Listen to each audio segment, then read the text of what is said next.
V D Satheesan മന്ത്രിസഭ സത്യപ്രതിജ്ഞ ചെയ്ത് അധികാരത്തിലേറി. കേരളത്തിലുണ്ടായിരുന്ന ഒരു ടോക്സ് ആണ്, എന്ത് ചലഞ്ചുകളാണ് ഇതിന് നേരിടാൻ പോകുന്നത്. മുൻ കേന്ദ്രമന്ത്രിയും കോൺഗ്രസ് സീനിയർ ലീഡറുമായി AK ആന്റണി പറഞ്ഞു കഴിഞ്ഞു. അതായത് സാമ്പത്തിക പ്രശ്നം ഉണ്ടാകാൻ സാധ്യതയുണ്ട്. കൊഴിഞ്ഞ കാലിയായിട്ട് പൂച്ചവറ്റ് കിടക്കുന്ന ഒരു ട്രഷറിയാണ്, അതായത് സാമ്പത്തികമില്ലാത്തൊരു സ്ഥിതിയിലോട്ടാണ് വന്നിരിക്കുന്നത്. അത് ആദ്യം മനസ്സിലാക്കേണ്ടത്, ഏത് ഗവൺമെന്റ് വന്നു കഴിഞ്ഞാലും ഈ പറയുന്ന പുതിയ ഗവൺമെന്റ് വരുമ്പോൾ കാലിയായിരിക്കും. അത് ഇപ്പോഴൊന്നും അല്ല, എല്ലാ ഗവൺമെന്റ് വരുമ്പോഴും അങ്ങനെ തന്നെയാണ്. അതിന് വലിയ മാറ്റമൊന്നുമില്ല. ഉറപ്പായിട്ടും പുതിയതായിട്ട് ചാർജ് എടുക്കുന്ന ഏത് മന്ത്രിസഭയ്ക്കും ചലഞ്ചുകളുണ്ട്. ഏറ്റവും പ്രധാന എക്കണോമിക് ചലഞ്ചാണ്. അപ്പൊ അതിനകത്ത് ആൾക്കാർ പറയുന്നത് കോൺഗ്രസ് കൊടുക്കുന്ന ഫ്രീ ബീസ്, അതായത് സ്ത്രീകൾക്ക് ട്രാൻസ്പോർട്ട് ബസ്സിലുള്ള ഫ്രീ ആയിട്ടുള്ള റൈഡ്, അതേപോലെ തന്നെ ചില പാക്കേജുകൾ പറഞ്ഞിട്ടുണ്ട്, ഇന്ദിരാ ക്യാൻറ്റീൻ, മറ്റുള്ള പെൻഷൻ പാക്കേജുകൾ, ഉമ്മൻചാണ്ടിയുടെ അദ്ദേഹത്തിന്റെ ചില പാക്കേജുകൾ, ഇതൊക്കെ നോർമലാണ്. ഇത് അബ്നോർമൽ ഒന്നും അല്ല. അത് എല്ലാ ഗവൺമെന്റും ചെയ്യുന്ന, അത് ഈ പറയുന്ന സതീശൻ ഗവൺമെന്റ് അത് ഇംപ്ലിമെന്റ് ചെയ്യാൻ ശ്രമിക്കും. അപ്പൊ ഇതിനകത്ത് ഏറ്റവും പ്രാധാന്യമുള്ള ചില വിഷയങ്ങളുണ്ട്. അതായത് സതീശൻ അധികാരത്തിൽ കയറുമ്പോൾ ഗവൺമെന്റ് ഓഫ് ഇന്ത്യ, അതായത് ഇന്ത്യ ഗവൺമെന്റിന്റെ സാമ്പത്തികം എന്ന് പറയുന്നത് ഏറ്റവും തകർച്ചയിലോട്ട് പോവുകയാണ്. അപ്പൊ അങ്ങനെ വന്നു കഴിയുമ്പോൾ നിങ്ങൾ ആദ്യം മനസ്സിലാക്കേണ്ടത് GST കളക്ഷൻ, അതിന്റെ പെർസെന്റേജ് കേരളത്തിലോട്ട് വരുന്നതിന്റെ ഷാർപ്പായിട്ട് ഡിക്ലൈൻ ചെയ്യും. അതാണ് ഏറ്റവും പ്രധാനം എന്ന് പറയുന്നത്. അതായത് ഗവൺമെന്റ് ഓഫ് ഇന്ത്യ ഈ പറയുന്ന പോലെ സൗണ്ട് അല്ല. അതാണ് നമ്പർ 1 എന്ന് പറയുന്നത്. ഉറപ്പായിട്ടത് ഗ്ലോബൽ ഇഷ്യൂ കൂടെയാണ്.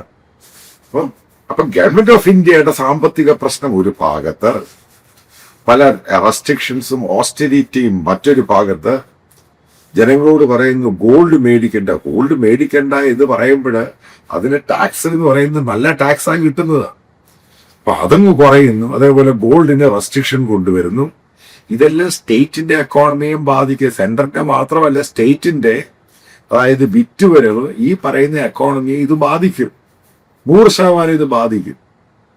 പക്ഷെ ഏറ്റവും കൂടുതൽ കേരളത്തെ ബാധിക്കാൻ പോകുന്ന അതൊന്നുമല്ല. അതായത് മിഡിൽ ഈസ്റ്റുമായിട്ട് ഈ നടക്കുന്ന യുദ്ധം, അമേരിക്ക, ഇറാൻ, ഇസ്രായേൽ യുദ്ധം, മറ്റുള്ള മിഡിൽ ഈസ്റ്റേൺ രാജ്യങ്ങളും ഇന്നത്തെ വാർത്തകളൊക്കെ കേൾക്കുകയാണെങ്കിൽ വാർ വീണ്ടും റീസ്റ്റാർട്ട് ചെയ്യാനുള്ള സാധ്യതയുണ്ട്.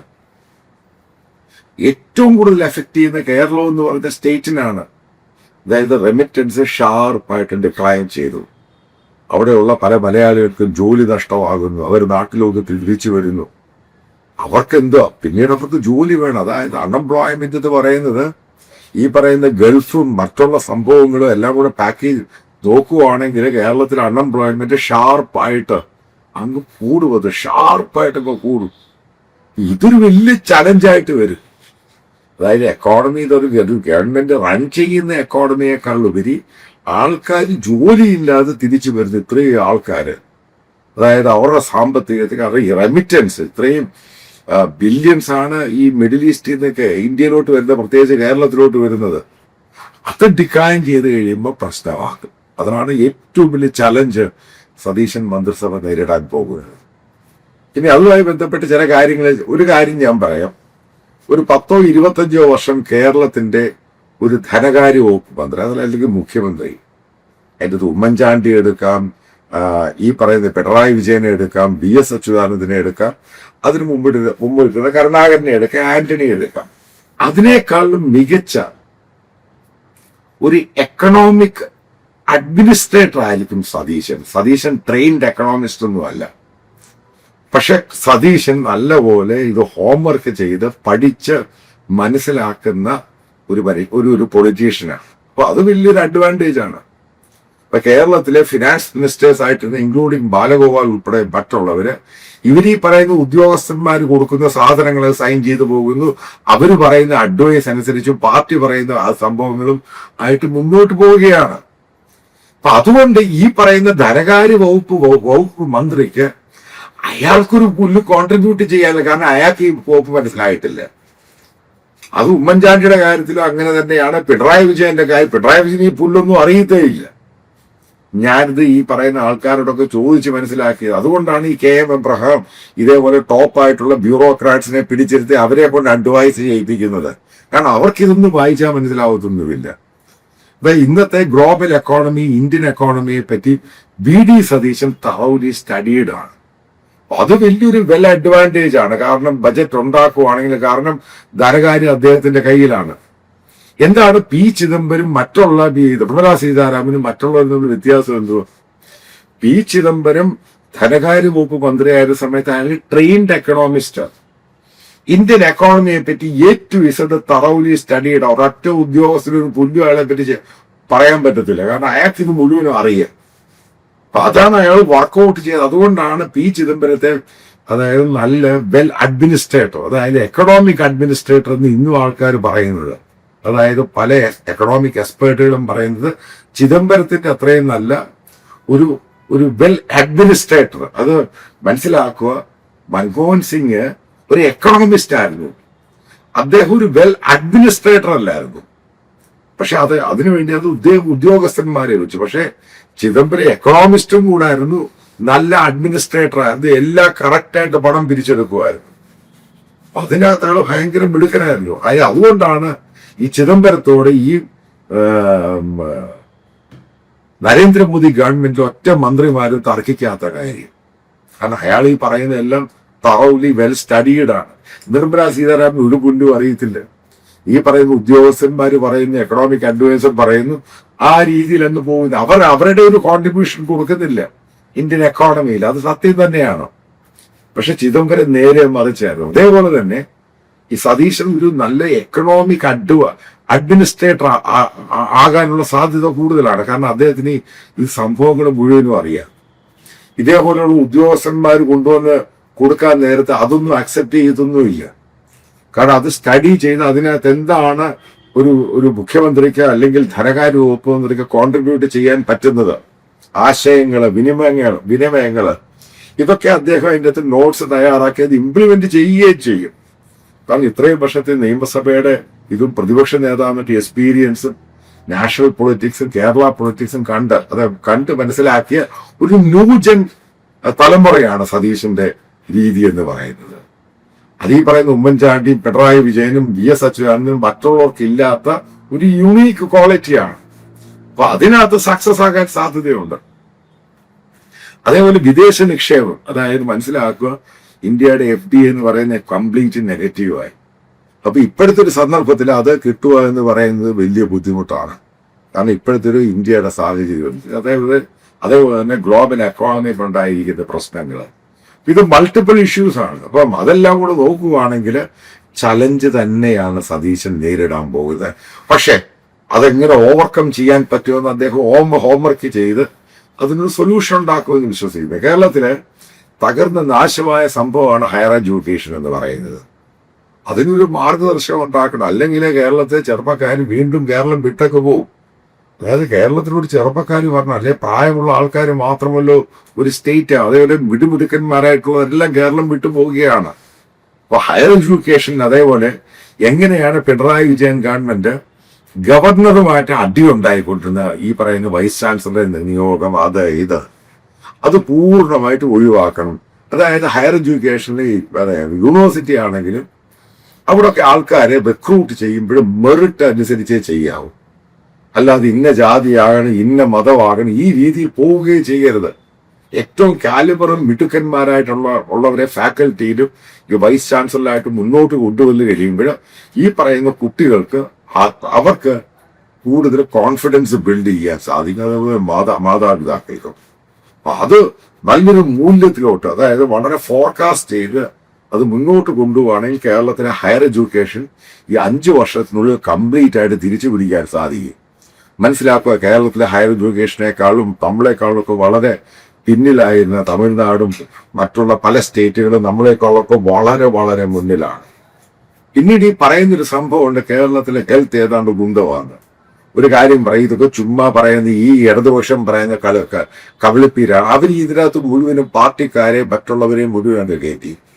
അപ്പൊ ലേറ്റസ്റ്റ് കണക്കനുസരിച്ച് ഏകദേശം 25,000 പേരെയാണ് ഈ ടെമ്പററി ഗവൺമെന്റ് എംപ്ലോയി ആയിട്ട് എടുത്തിരിക്കുന്നത്. ഇത് മുഴുവനും അധികം പേരും ഈ സഹാക്കളാണ്, പാർട്ടിക്കാരും അവരുടെ ആൾക്കാരും ഒക്കെയാണ് കുത്തിയിറച്ചിരിക്കുന്നത്. ഇതിൽ 50-60% ഒരു ആവശ്യമില്ലാത്ത ആണെന്നാണ് ഈ പറയുന്ന CAG-യുടെ ഒക്കെ കണക്ക് പറയുന്നത്. അപ്പൊ അവരെ മുഴുവനും പിരിച്ചുവിടുക, മറ്റു നല്ല ആൾക്കാരെ നിലനിർത്തുക.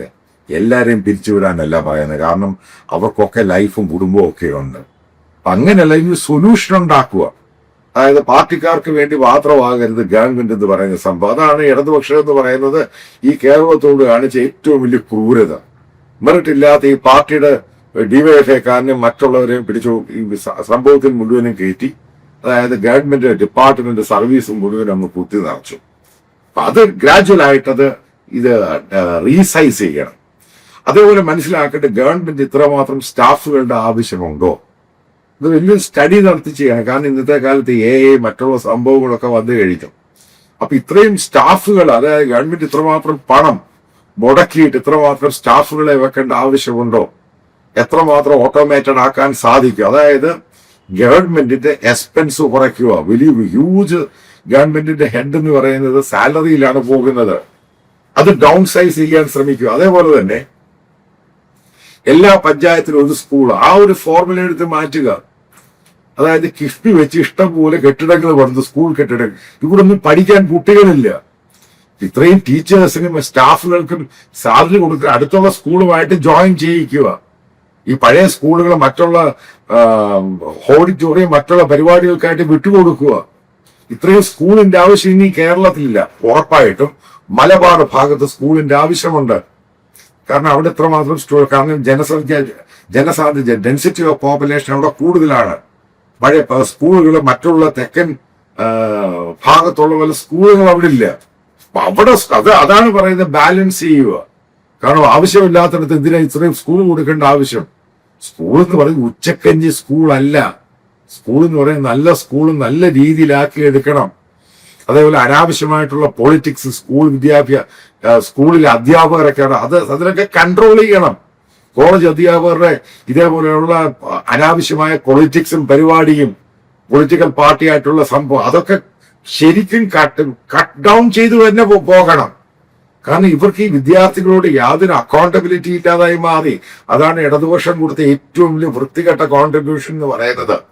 കേരളത്തെ വിദ്യാഭ്യാസത്തെയും ആരോഗ്യരംഗത്തെ പോലും ചുമ്മാ പറയുന്ന പല കാര്യങ്ങളും അവരേതാണ്ടൊക്കെ ഒലത്തി എന്നൊക്കെ പറയുന്നത്. അധികം കേരളത്തിലെ PHCയിലൊന്നും മരുന്നൊന്നുമില്ല. പല ഡോക്ടേഴ്സും വളരെ പാടുപെട്ട് തന്നെയാണ് റൺ ചെയ്തുകൊണ്ട് പോകുന്നത്. ഇടതുപക്ഷത്തിന്റെ അംഗമായിരുന്ന മെഡിക്കൽ കോളേജിലെ ഡോക്ടർ പറഞ്ഞത് സത്യമല്ലേ? അപ്പൊ അതാണ് മനസ്സിലാക്കേണ്ടത്. എവിടെയാണ് ആരോഗ്യരംഗത്ത് അതായത് ഗവൺമെന്റ് ശ്രദ്ധ ചെലുത്തേണ്ടത് അങ്ങോട്ട് വരണം. അതേപോലെ റെയിൽ എന്ന് പറഞ്ഞ പ്രോജക്റ്റ് അത് കംപ്ലീറ്റ് സ്ക്രാപ്പ് ചെയ്യണം. ഇത് ഇപ്പോഴുള്ള 2 ലൈൻ പ്രോജക്റ്റ് ഉണ്ട് ഗവൺമെന്റിന്റെ ഇപ്പോഴത്തെ റെയിൽവേ, അത് 4 ലൈൻ ആക്കി അങ്ങ് മാറ്റും. അത് 10-15,000 കോടിയേ ഉള്ളൂ. ഈ പറയുന്ന 200 കിലോമീറ്റർ വെച്ച് എല്ലാ ലൈനും മാറ്റിയാൽ നേരെ ആക്കുക. അവിടെ സ്ഥലം എടുക്കാൻ വലിയ ബുദ്ധിമുട്ടുണ്ടാകത്തില്ല. കാരണം റെയിൽവേയുടെ അടുത്തുള്ള ആൾക്കാർക്ക് മാറാനുള്ള താല്പര്യമുണ്ട്. അല്ലാതെ അധികം പണം മുടക്കേണ്ട ആവശ്യം ഉണ്ടാകരുത്. 1.5 ലക്ഷം കോടി മുടക്കിയിട്ട് മറ്റൊരു റെയിൽ ഉണ്ടാക്കുന്നതിനേക്കാളും നല്ലത്. കാരണം കേരളം ഇങ്ങനെ വലിയ ഒറ്റ വരിയായിട്ട് കിടക്കുന്ന സ്റ്റേറ്റ് ആണ്. വീണ്ടും ഒരു ലൈൻ ഉണ്ടാക്കുന്നതിനേക്കാളും നല്ല ഇപ്പോഴുള്ള 2 ലൈൻ, അതായത് കാസർഗോഡ് അതൊക്കെ 4 ലൈനായിട്ട് അങ്ങ് മാറ്റുക. അതായത് ഷെങ്കായ് ടു ബീജിംഗ് ഒരു ലൈൻ ഇതുണ്ട്, 4 ലൈനാണ് ഈ സംഭവം. അതേപോലെ ഇതിനെ കൺവേർട്ട് ചെയ്ത് 200 കിലോമീറ്റർ എല്ലാ ലൈനും ആക്കി കൊടുക്കുക. ഇങ്ങനെയൊക്കെ പല രീതിയിലായി കഴിഞ്ഞാൽ കേരളത്തിന്റെ മൊബിലിറ്റി, അതായത് യാത്ര, ഹൈവേ, ഇപ്പം ഹൈവേ ഏകദേശം പണിയേണ്ട 66 പൂർത്തിയാകാറായി. അപ്പൊ ആ രീതിയിൽ പോവുകയും ഈ ചെറുപ്പക്കാരെ തിരിച്ചു കൊണ്ടുവരികയും ചെയ്യണം.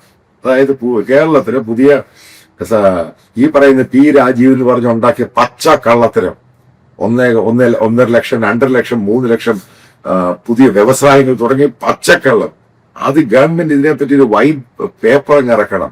കേരളത്തിന്റെ സാമ്പത്തികം ഈ പറയുന്ന P. രാജീവ് പറഞ്ഞ കള്ളത്തരങ്ങൾ ഓരോന്നായിട്ട് എന്താണ് യഥാർത്ഥ സത്യം അത് ജനങ്ങൾ അറിയണം.